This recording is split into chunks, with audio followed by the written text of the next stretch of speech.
They say the Lord works in mysterious ways, but I never expected my fiancé's mistress to show up at my church wedding wearing red. First Ebenezer Baptist Church in Augusta, Georgia. My wedding day. At 59 years old, I was starting over with Kevin, a 50-year-old man who made me feel seen again after years of feeling invisible. The sanctuary doors opened. The music started. 200 people standing. The choir singing.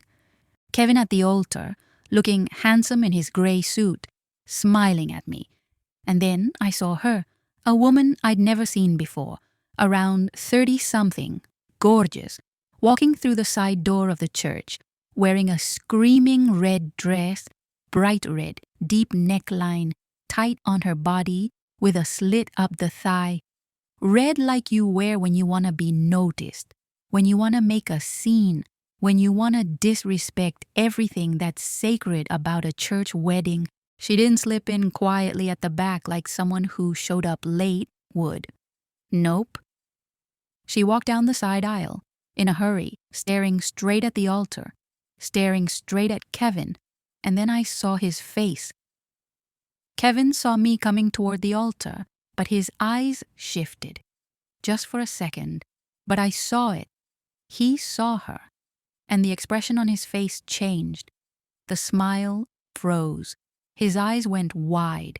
His face went pale. That wasn't the face of a man surprised by a late guest.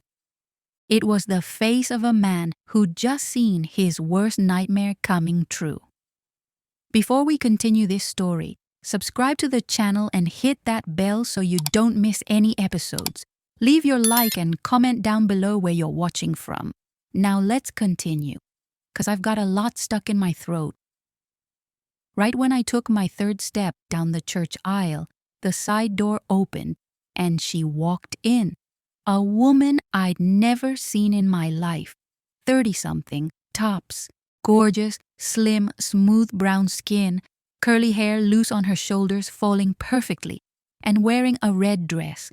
Bright red, blood red, deep V-neck, tight on her body showing every curve, with a slit that went all the way up to her thigh. Red like you don't wear to a wedding. Red like you wear when you want to be seen, when you want to make a statement, when you want to disrespect. My first thought was, who's this crazy woman? Who shows up to a wedding in a red dress? But then I saw her face. She wasn't embarrassed, wasn't uncomfortable. She had her chin up, shoulders back, and she was walking with purpose. She didn't tiptoe in like someone who showed up late and is trying not to draw attention. Nope. She came through that side door and walked straight down the side aisle of the church, fast, in a hurry, determined, her heels clicking on the wooden floor, making that sound that echoed in the silence. Click, click, click, click. The music was still playing. At Last, by Etta James, but I swear you could hear her footsteps over the music. 200 people were standing there watching me, waiting for me to walk down to the altar. But suddenly I felt half the heads turned toward her. I saw mouths dropping open. I saw eyebrows shooting up. I saw wives nudging their husbands. And she kept walking, staring straight ahead, staring straight at the altar, staring straight at Kevin. And that's when I looked at my fiancé. Kevin was looking at me, smiling, that big, loving smile. His eyes shining, waiting for me to get to him.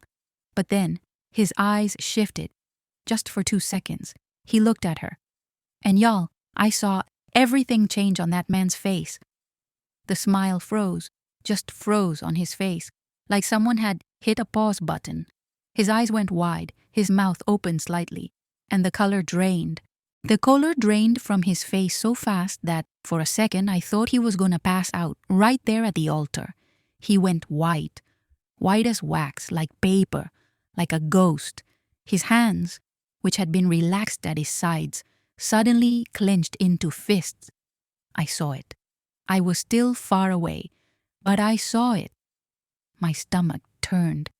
My heart started pounding so hard, so fast, that I felt it in my ears. My hands started shaking holding the bouquet. And the music kept playing, and people kept looking, half at me, half at her, and I was just standing there in the middle of the aisle, 59 years old, in my elegant cream dress, holding my champagne rose bouquet, feeling like something was very, very wrong. Kevin looked at me again, but the look was different. It wasn't that loving groom waiting for his bride look anymore. It was panic, pure panic, desperation. And I saw him swallow hard. The woman in red didn't sit down. She kept walking down the side aisle, passing the rows, passing the people who weren't even hiding that they were staring at her now, until she got near the third row, real close to the altar. And then she stopped. Stopped right there, standing in the middle of the side aisle, and just stared at Kevin. Not at me, at him. And he looked at her. They looked at each other, in front of everyone, in front of my friends, my family, his family, in front of the pastor, in front of God. At my wedding, I saw Kevin's mouth move, like he'd whispered something, but no sound came out, or if it did, I didn't hear it from where I was. Pastor Wilson, who was going to officiate the ceremony, was at the altar too, and I saw him look at the woman in red, then at Kevin, then at me, with a confused expression on his face. He didn't know what to do. Nobody did. The music was still playing, muscle, but it was getting near the end. My daughter Jasmine, who'd already made it to the altar and was standing off to the side, looked at me with wide eyes, worried, like, "Mom, what's going on?" I didn't know what to tell her. I couldn't move. My feet were glued to the floor. And then the woman in red opened her purse, a small purse, red too, that was hanging from her shoulder. She opened it, stuck her hand inside, and pulled something out. An envelope. A white envelope, ordinary, folded in half. She held it up in the air, high, for Kevin to see. And then she spoke. Loud. Really loud. With a firm, clear voice that echoed through the entire church. "Kevin, we need to talk. Right now." The music stopped. The organist must have realized something was wrong and just stopped playing. The silence that fell over that church was deafening. 200 people holding their breath. You could hear a pin drop, and all eyes turned to Kevin, waiting for him to say something, waiting for him to tell her to leave, waiting for him to explain who this woman was. But Kevin didn't say anything. He just stood there, frozen, pale, looking at her like he was seeing a ghost. And that's when I knew. I didn't know what yet, but I knew that woman wasn't some random crazy person. I knew she knew Kevin, and he knew her real well. Kevin's brother, Marcus, who was the best man, stepped forward at the altar. He looked at Kevin, then at the woman in red, and then spoke, trying to keep his voice calm, but you could hear the tension. "Miss, I think you better leave. This isn't the place or the time for this." But she didn't even look at him. She kept staring straight at Kevin, holding that envelope in the air, and repeated, louder this time, "Kevin, I'm not leaving. We need to talk, right now, in front of everyone, since you wouldn't talk to me before." And then she waved the envelope. "You know what's in here. You know." I saw Kevin close his eyes for a second, like when you're praying that something isn't real, that it's just a nightmare. But when he opened his eyes again, she was still there, and he finally spoke. His voice came out weak, hoarse, almost a whisper, but in the church in absolute silence, everyone heard, "Crystal, please, don't do this. Not here." Crystal. He said her name. Kevin said that woman's name.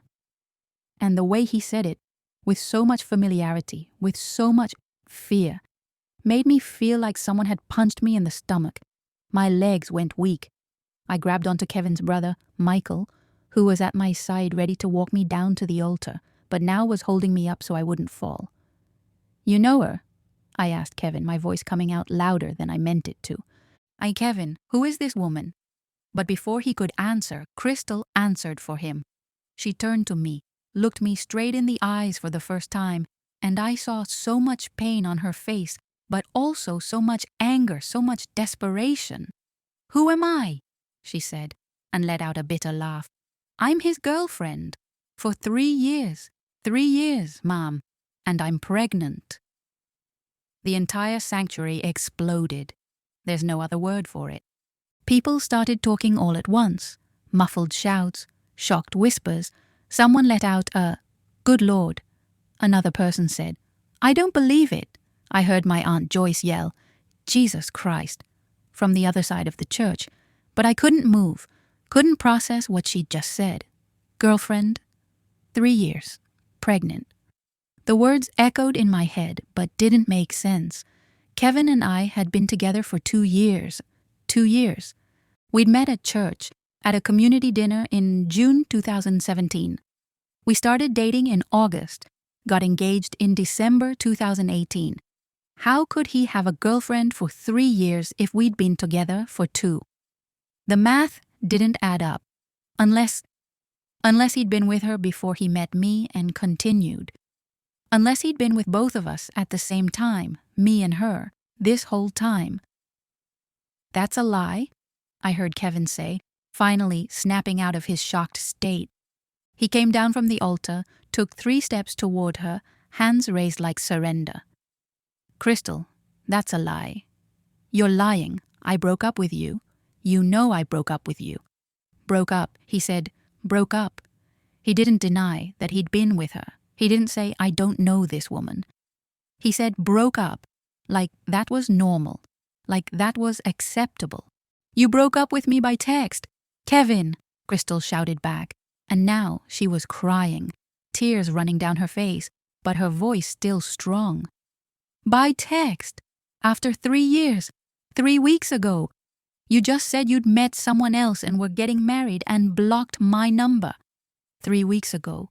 3 weeks before our wedding. Kevin had broken up with her 3 weeks before marrying me. I felt my legs finally give out. Michael caught me, walked me to the first pew and sat me down. Jasmine ran from the altar to me, knelt in front of me, held my hands. "Mom, Mom, breathe," she was saying, but her voice sounded like it was coming from far away, underwater. I looked at Kevin, waiting, begging for him to say it was a lie, that she was crazy, that none of it was true. But he didn't. He just stood there, frozen in the middle of the aisle, between the altar and her, between the woman he was going to marry and the woman he'd cheated with, and said nothing. "I didn't know you were getting married," Crystal continued, her voice breaking. "I didn't know until 2 weeks ago when my friend showed me the post on the church's Facebook announcing the wedding. Until that moment, I thought you were just scared of commitment, that you'd come back. But you were getting married. Married. With me, pregnant with your child." She opened the envelope, pulled out some papers from inside, and waved them in the air. "I took the test yesterday. 8 weeks. It's yours, Kevin. You know it is. You were with me in October. You slept at my place 3 times in October. You remember, or do you want me to refresh your memory in front of everyone?" October. October was when Kevin had said he needed to travel to Atlanta for work. 3 days. He'd said it was an accounting conference, that his boss had insisted he go. He called me every day from there, sent me pictures of the hotel, the convention center. I believed him. Why wouldn't I believe him? Kevin was an accountant. It made sense for him to go to a conference. But he wasn't in Atlanta. He was with her, at her place, sleeping with her. While I was at home planning our wedding, picking out flowers, tasting cake, he was with another woman. I got up from the pew. I don't know where the strength came from, but I got up. Jasmine tried to hold me back, but I gently pushed her hand away and walked over to Kevin. Every step felt like it weighed a ton, but I kept walking until I was right in front of him. I looked into his eyes, those brown eyes I thought were so beautiful, so honest, and asked the only thing that mattered in that moment. "Is it true?" My voice came out surprisingly calm, steady. "Hey, Kevin, look at me and tell me, is what she's saying true?" He looked at me, and I saw it in his eyes. I saw it before he even opened his mouth. I saw the guilt, the shame, the desperation. And when he spoke, it was almost a whisper. "Lorraine, I can explain. It wasn't a no. It wasn't, she's lying. It was, I can explain." And that's when my heart broke. Not when Crystal walked through that door, not when she said she was his girlfriend, but in that moment when the man I was gonna marry, the man I thought would make me happy again, looked me in the eyes and said, "I can explain," instead of denying it. "Explain," I repeated, and I felt my voice start to shake. "Explain that you were with another woman this whole time. Explain that you slept with her in October while I was at home picking out the flowers for our wedding. Explain that you broke up with her by text 3 weeks ago and didn't think it was important to tell me you had a girlfriend. Explain that she's pregnant." My voice got louder with each word, and I didn't care. I didn't care that 200 people were listening. I didn't care that my family was there. I didn't care about anything except the pain I was feeling in that moment. Kevin tried to take my hand, but I stepped back. "Don't touch me," I said, and this time my voice came out hard, cold. "Don't you dare touch me." He dropped his hand and I saw tears in his eyes. Tears, like he had the right to cry, like he was the victim here. "Lorraine, please let me explain," he said again, and took a step toward me. "Crystal and we started dating before I met you, in 2016. But the relationship was complicated. She traveled a lot for work, we'd fight, break up, and get back together. When I met you, I thought I'd broken up with her for real, I swear.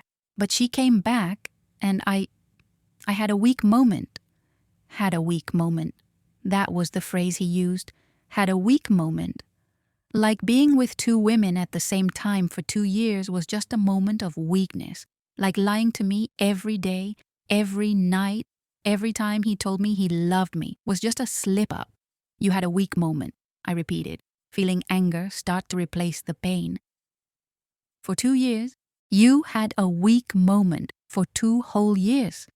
I looked at Crystal, who was still standing there, crying, holding the pregnancy test papers, and for the first time I felt sorry for her.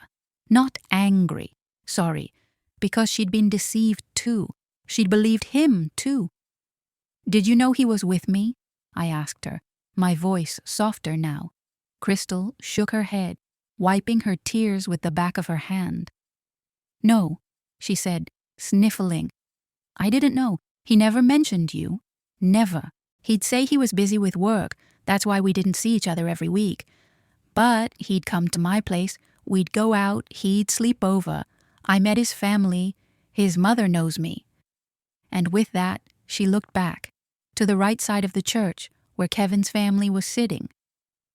I followed her gaze and saw Kevin's mother, Donna, a 72-year-old woman who'd always been so sweet to me, sitting in the second row with her face pale, mouth open, in shock. "Mom," Kevin called out, looking at Donna. "Mom, I can explain." But Donna raised her hand, telling him to shut up, and shook her head slowly, with disgust on her face. Disgust for her own son, and that told me everything. Even his mother couldn't defend what he'd done. I turned back to Kevin and took the engagement ring off my finger. A diamond ring he'd given me 6 months ago on his knees by the lake, telling me I was the love of his life. What a lie. What a disgusting lie. I held the ring in my hand for a second, feeling the weight of it, and then threw it on the floor at his feet. The sound of metal hitting the wooden floor echoed through the church. "I'm not marrying you," I said, and my voice didn't shake. Not then. Right then I was steady. "I'm not marrying a liar, a cheater, a man who doesn't have the courage or the honor to be honest."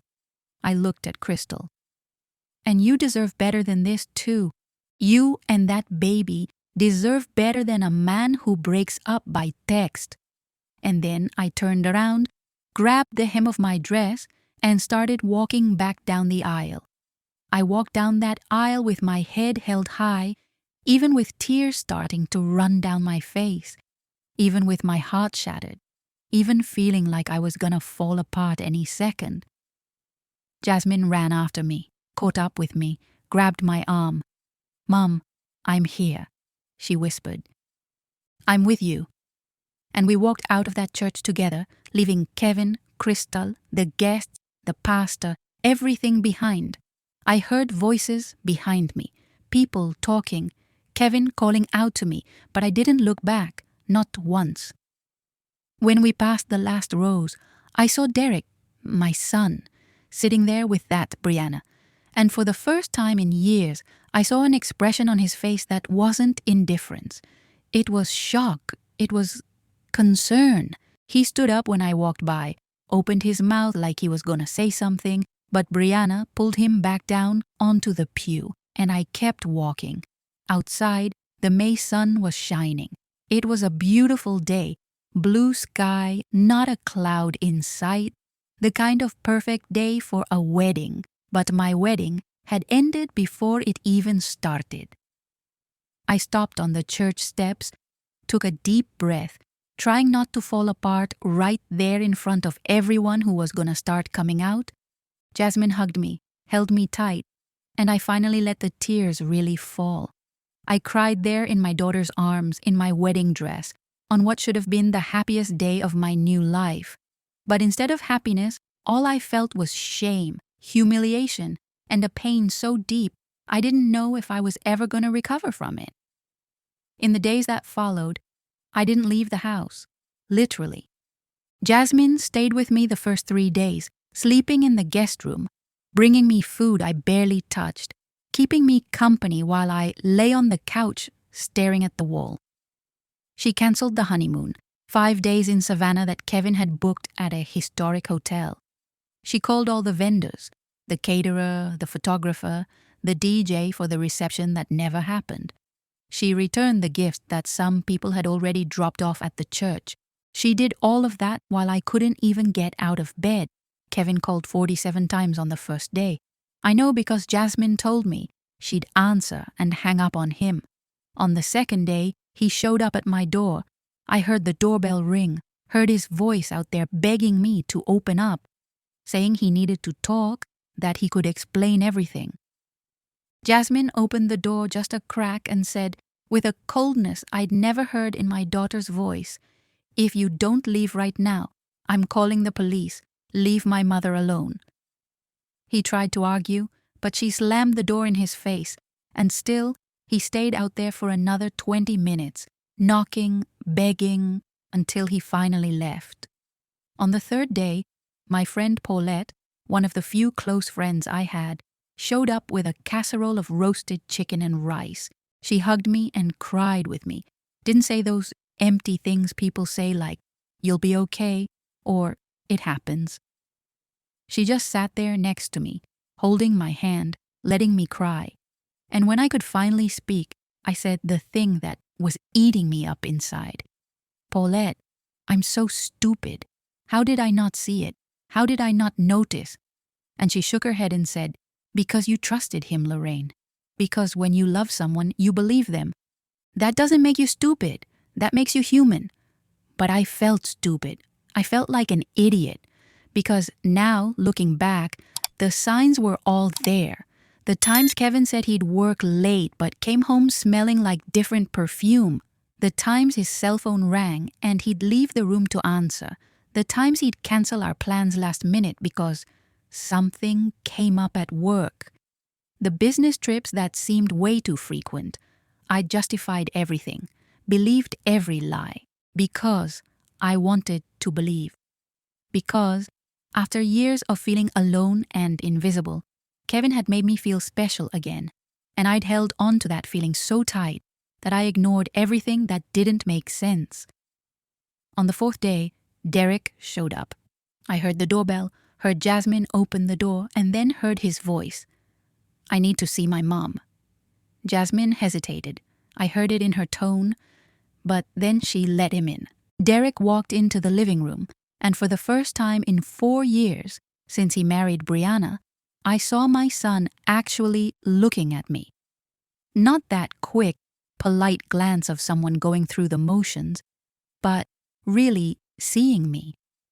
He sat down in the armchair across from the couch where I was lying and stayed there for a minute without saying anything, just looking at his own hands. "Mom," he finally said, and his voice was hoarse. "I'm so sorry about what happened, and I'm sorry for not being there, for not being the son you deserved." I felt a lump in my throat. It had been so long since I'd heard Derek say anything like that. It had been so long since I'd had a real conversation with him. "Why did you come?" I asked, my voice tired. It wasn't an aggressive question. It was genuine. I really wanted to know. "Because I saw you that day," he said, raising his eyes to me. "At the church. I saw you walking down that aisle after everything fell apart. And you were alone, Mom. You were destroyed and alone. And I was sitting there, watching, and I did nothing." "Brianna didn't want to let you get up," I said, remembering how she'd pulled him back down onto the pew. Derek shook his head. "No," he said. "It wasn't just that. I've let her control me for too long. I let her push me away from you, and I don't have an excuse for that. You're my mother. You raised me by yourself when Dad left. You worked 2 jobs to put me through college, and I abandoned you because my wife doesn't like you." He paused, swallowed hard. "That's unforgivable, I know. But I'm here because I realized I was wrong, and because even though you don't deserve this, I'm asking for a chance to make it right." I stared at my son, the boy I'd raised, who was now a 35-year-old man sitting there in front of me asking for forgiveness. Part of me wanted to hug him and say everything was okay, but the other part, the part that had suffered 4 years of rejection, of forgotten birthdays, of ignored calls, couldn't just erase it all like that. "Derek," I said, sitting up on the couch, "I want to believe you, I do, but I can't go through another disappointment right now. I can't take it. You understand?" He nodded.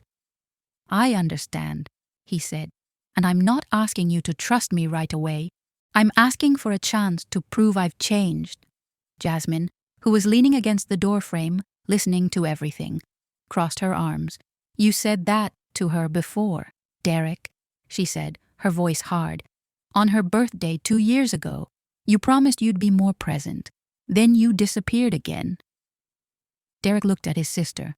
"I know," he said, "and I don't have an excuse, but this time is different. This time I saw what really matters. And it's not keeping Brianna happy. It's our mom not being alone." He stood up, came over to where I was sitting, and knelt in front of me, took my hand. "Mom, I love you, and I'm sorry it took me so long to remember that." I looked into my son's eyes and saw tears, saw real regret, and even with all the fear of being hurt again, even with all the pain still fresh from what Kevin had done, I squeezed his hand. "Okay," I said quietly. "One chance. But, Derek, if you let me down again, I don't know if I'll be able to forgive you another time." He nodded, squeezed my hand back, and for the first time in years, my son hugged me. A real hug, tight, one of those that says more than words, and I let more tears fall. But this time they weren't just from pain. They were from a small, fragile relief, knowing that maybe, just maybe, I hadn't lost everything that Saturday at the church. A week after the wedding that never happened, I finally worked up the courage to open Facebook. I'd avoided all social media, all the church groups, all the places where I knew people would be talking, but curiosity, or maybe the need to know the full damage, made me open it. And y'all, it was worse than I imagined. My inbox was packed, 89 unread messages. Some from friends offering support, others from acquaintances being nosy disguised as concerned, and three messages from women I'd never seen in my life. The first was from a woman named Tanya. "Lorraine," the message said, "I don't know you, but I needed to tell you. Kevin was with me too. 5 years ago, before Crystal. We dated for 8 months and he broke up with me out of nowhere. Said he needed to focus on his career. 2 weeks later, I saw him with another woman at the mall. When I saw what happened at your wedding, I knew I had to tell you. This man is a serial cheater. He does this." I reread the message 3 times. 5 years ago, before me, before Crystal. How many more? The second message was from Michelle. "Hi, Lorraine. My name is Michelle and I worked with Kevin 3 years ago at the accounting firm in Athens. We had a 6-month affair. He said he was divorced and lived alone. I only found out he was with someone else when his girlfriend at the time, I think it was Crystal, showed up at the office looking for him. It was a scandal. He got transferred to another branch because of it. I'm so sorry for what you went through.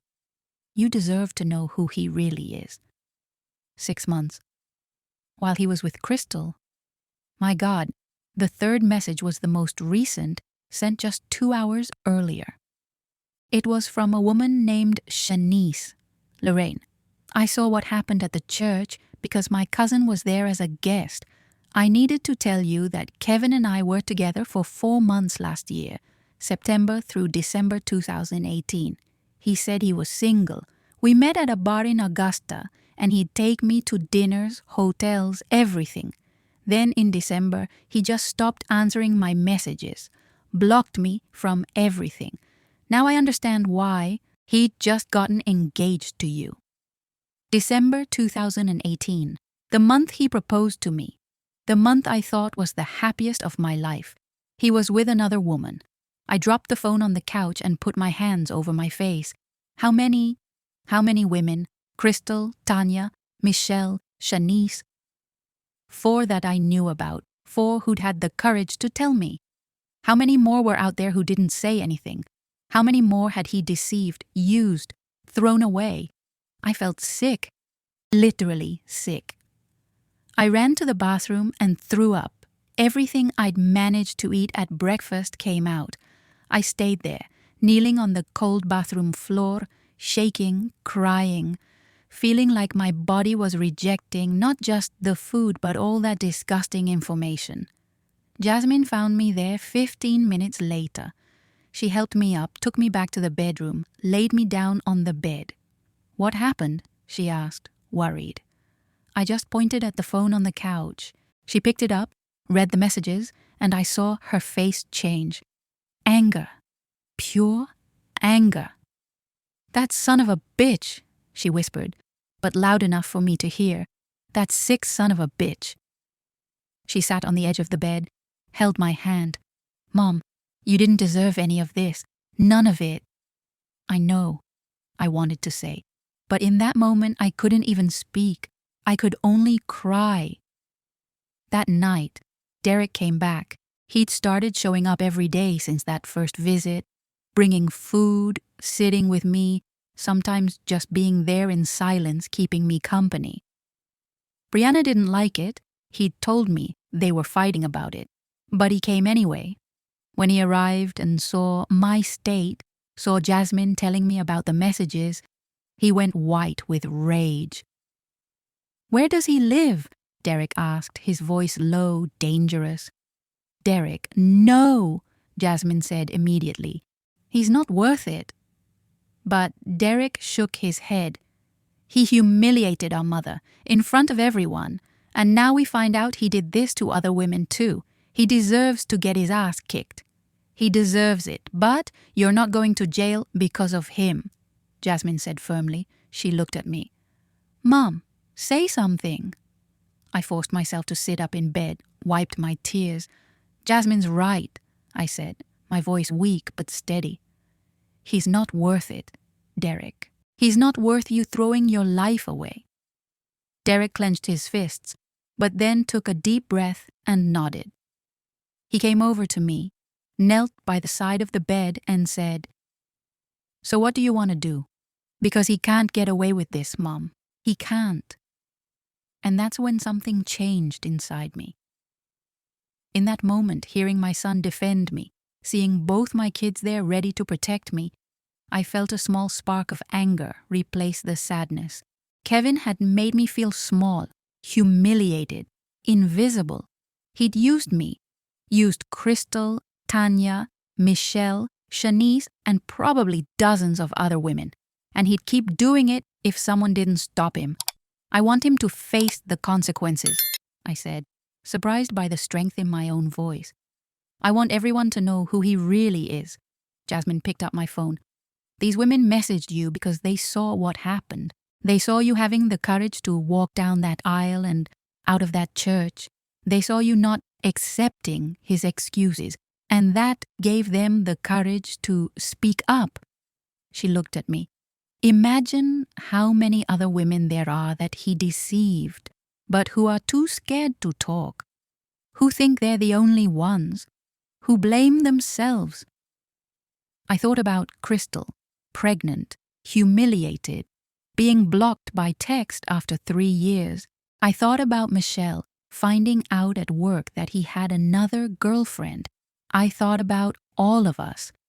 "I'm gonna sue him," I said suddenly. The words came out before I even thought it through. But as soon as they came out, I knew that's what I had to do. "I'm gonna sue for civil fraud. He deceived me. I spent money on the wedding, the dress, everything. I'm going after my money back, and I'm gonna do it publicly." Derek smiled, a small but proud smile. "Now we're talking," he said. "Now you sound like the fighter mom who raised me." And for the first time in a week, I smiled too, just a little bit, because even destroyed, even hurt, I still had fight in me. It took 3 months for me to gather the courage to walk into that courthouse. 3 months of meetings with my lawyer, gathering receipts, contracts, bank statements proving every cent I'd spent on that wedding that never happened. The dress, then $200. The catering I'd paid up front and couldn't get fully refunded, $3,500. The rings, $800. The hair salon, the flowers, the decorations, the cake. In total, $12,347. $12,000 I'd taken from my savings, money I'd saved for years working as a secretary at a medical office, money that was supposed to have been invested in my happiness but turned to ash. My lawyer, Mr. Patterson, a black man around 60 with gray hair and a solid reputation in Augusta, told me the case was solid. "Fraud by inducement," he explained. "Kevin induced you to spend money based on false promises while maintaining relationships with other women. That's fraudulent. And with the testimonies of these other women willing to testify, we have a strong case." Crystal agreed to testify. Michelle too. Tanya still had old messages that proved the relationship with Kevin. But 2 days before the hearing, Mr. Patterson called me with news that changed everything. "Lorraine," he said, his voice deep, serious. "You need to sit down. I found out something about Kevin that goes beyond what we imagined." My heart raced. What could be worse than what I already knew? "What?" I asked, my voice shaking. There was a long pause on the other end of the line. Kevin is married, legally married, for 12 years, to a woman named Regina Thompson who lives in Macon. The world stopped. I heard the words one I said, but my brain couldn't process them. "What?" I repeated because it didn't make sense. "He can't be married. He's divorced. He told me he was divorced." "He lied," Mr. Patterson said. "I hired a private investigator to do a deeper background check, wanting to make sure we didn't have any surprises in court. And he found the marriage certificate. Kevin Douglas Thompson married Regina Mae Wilson in 2007 in Macon, Georgia. Never divorced.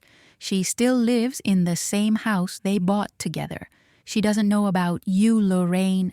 She doesn't know about Crystal, Michelle, any of us. She thinks her husband travels for work. That's why he's away from home for weeks at a time. I dropped the phone. Literally dropped it on the floor. Jasmine, who was in the kitchen, came running. Mom, what's wrong? But I couldn't speak. I couldn't breathe. Married. Kevin was married. The whole time. It wasn't just parallel girlfriends. It wasn't just cheating. It was bigamy. It was a crime. He'd tried to marry me while he was still legally married to another woman.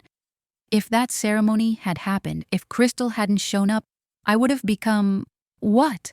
An illegal second wife? An unwitting accomplice?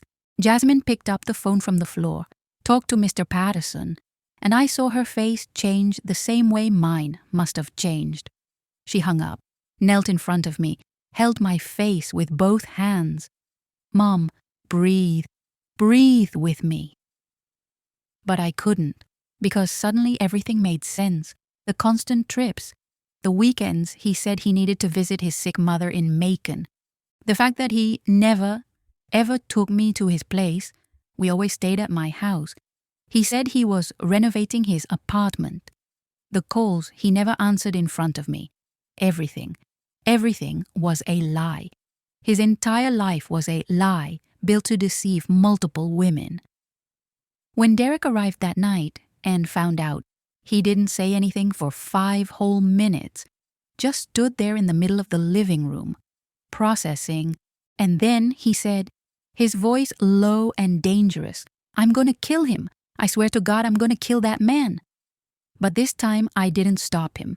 This time I felt the same rage, the same urge to destroy Kevin, the way he'd destroyed me.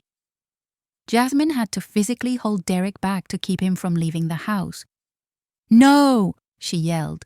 "You'll go to jail. Is that what he wants? To destroy our family even more?" And it was her, my 32-year-old daughter, who kept her cool when Derek and I were losing ours.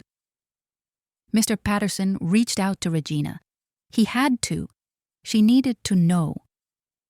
And when she found out, when she discovered that her husband of 12 years had multiple girlfriends and had almost committed bigamy, she filed for divorce immediately. She also agreed to testify. On the day of the hearing, when I walked into that courthouse, Regina was already there. A beautiful woman around 45, braided hair, elegant black dress. Our eyes met, and for a second we just looked at each other. 2 women who'd loved the same man, who'd been deceived by the same liar. She came over to me, and I didn't know what to expect. Anger, accusations. But she just said, her voice tired, "He deceived you too. You didn't know." It wasn't a question. It was a statement. "I didn't know," I confirmed, my voice breaking. "I swear I didn't know he was married. He told me he was divorced." Regina nodded. "He's good at it. Lying. He lied to me for 12 years about business trips, about overtime, about appointments, and I believed him. Because you believe the person you love."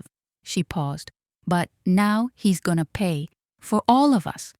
The hearing was a massacre. Mr. Patterson presented everything.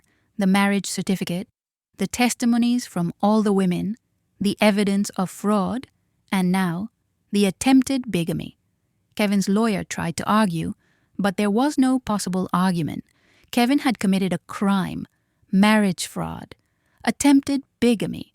The judge, an older man with a no-nonsense face, looked at Kevin with absolute disgust. "Mr. Thompson," he said, his voice heavy with contempt. "Now, in my 30 years as a judge, I've rarely seen a case of manipulation as systematic and cruel as yours."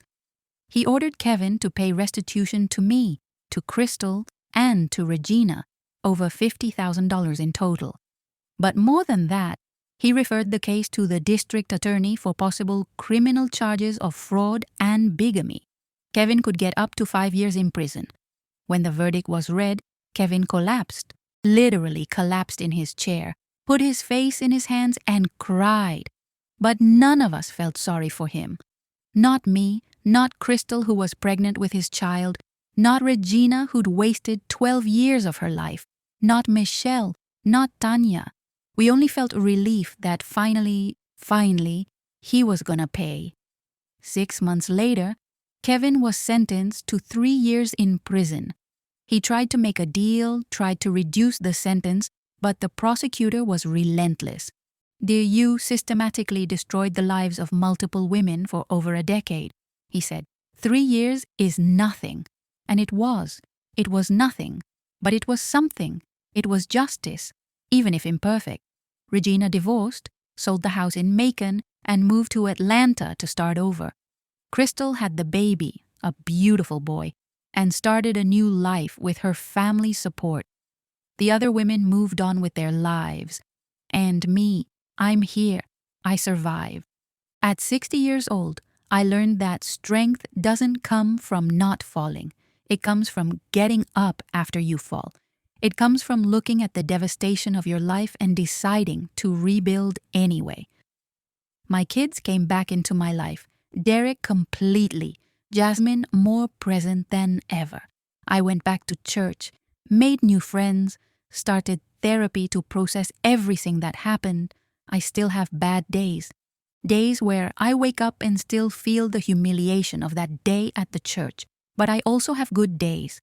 Days where I look at myself in the mirror and see a woman who fought, who didn't give up, who exposed a predator and protected future victims. And you know what's funny? That terrible day at the church, when that woman in red walked in and destroyed my wedding, I thought my life was over. That at 59, I'd lost my last chance to be happy. But the truth is that Crystal saved me. If she hadn't had the courage to show up, if she'd stayed home quiet and swallowed the pain, I would have married Kevin. I would have become an unwitting accomplice to bigamy. I would have wasted years of my life with a liar until I eventually found out the truth in an even worse way. So in a strange, painful way, I'm grateful. Today, sitting on my renovated porch, drinking my iced tea and watching the March sunset, I don't feel angry anymore. I don't feel ashamed. I feel something I didn't expect to feel. I feel free. Free from lies. Free from a man who never deserved me. Free to discover who I am when I'm not trying to be what someone wants me to be. At 60 years old, my life didn't end at that church. It started over. And this time, I'm in control. This time, I know my worth. And nobody is gonna take that from me again.